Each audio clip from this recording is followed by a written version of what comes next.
जय श्री जगन्नाथ। आज कविता नुहे किछि तथ्य मु आपण मानक पई नै आसीछि। आसंतु आज मकर संक्रांति विषय रे किछि जानिबा। मकर संक्रांति केवल ओडिशार पर्व नुहे, यह भारतर प्राय समस्त अंचल रे पालित हुए।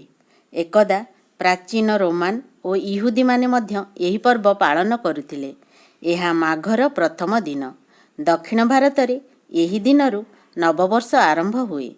दक्षिण भारतीय माने क्रमागत भावे 3 दिन मकर संक्रांति बा पोंगल पालन करती। एही अवसर रे दक्षिण रे अग्नि उत्सव अनुष्ठित हुए।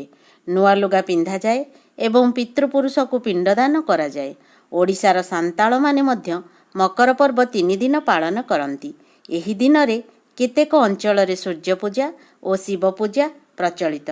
मकर अवसर रे ओडिशार घर मानकरे होम हुए।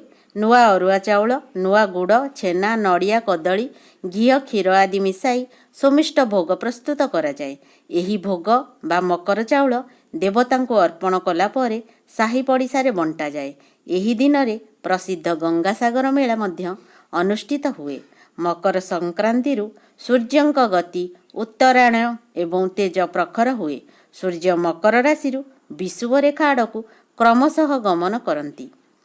मकर संक्रांति रे स्नान और दानर महत्व रही।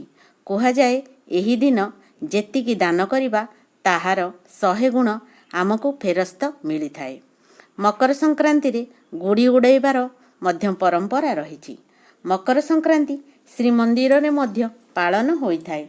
एही दिन महालक्ष्मी बाप घरु श्रीमंदिर को प्रत्यावर्तन करिथांती एवं से साथी रे आनिथिबा द्रव्य नूतन चाउल, साकर, गुड़, फल, दही, छेना इत्यादि रे मकर चाउल प्रस्तुत होई प्रभु घंटारे भोग लगी थाए एवं बड़ ओडिया मठ तरफरु आसीथिबा गेंडू और तुलसी रे प्रभु स्वतंत्र मकर 84 बेश होई भक्त मानकु दर्शन देइथांती।